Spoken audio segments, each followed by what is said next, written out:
Hi friends, મારું નામ છે ડૉક્ટર વિશાલ પરમાર. અત્યારે મે મહિનો ચાલી રહ્યો છે. બરાબરની ગરમી પડી રહી છે. તાપમાન 40 ડિગ્રીની ઉપર જઈ રહ્યું છે. ત્યારે હીટ સ્ટ્રોકના કિસ્સા પણ વધી રહ્યા છે. હીટ સ્ટ્રોક તડકામાં બહાર રહેવાથી, લાંબા સમય સુધી ત્યાં બહાર એક્સરસાઇઝ કરીએ કે બહાર કંઈક બહુ કામ કરીએ તડકામાં, એના લીધે થતો હોય છે. તો એનાથી બચવા માટે શું કરવું જોઈએ? તો આપણે હલકા રંગના મીન્સ કે લાઇટ કલર્સના કપડાં પહેરવા જોઈએ, ખુલ્લા કપડાં પહેરવા જોઈએ. આપણે પાણી વારે વારે પીતા રહેવું જોઈએ અને બને ત્યાંથી શેડ જ્યાં હોય, કાં તો એસી હોય કાં તો પંખો હોય, એવી જગ્યાએ વધારે રહેવું જોઈએ.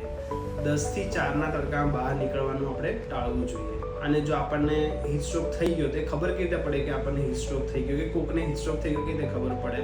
તો એમાં પેશન્ટને માથું સખત દુખવું, ઉલટી થવી, બેભાન થઈ જવું, ધબકારા વધી જવા, ઘણાને એકદમ ખેંચ આવવા માંડવી, આવું થતું હોય છે.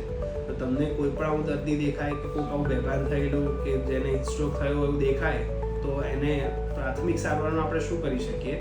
તો પહેલાં તો એને કોઈ શેડવાળી જગ્યાએ લઈ જાઓ, એના કપડાં ખુલ્લા કરી નાખો, એને ઠંડા પાણીનું સ્પોન્જ આખા શરીર પર કરો. જો એ ભાનમાં હોય તો એને થોડું પાણી પીવડાવવાનો ટ્રાય કરો. અને જો એને ખેંચો આવતી હોય અને બેભાન જ હોય તો પછી તાત્કાલિક તેને દવાખાને લઈ જાઓ.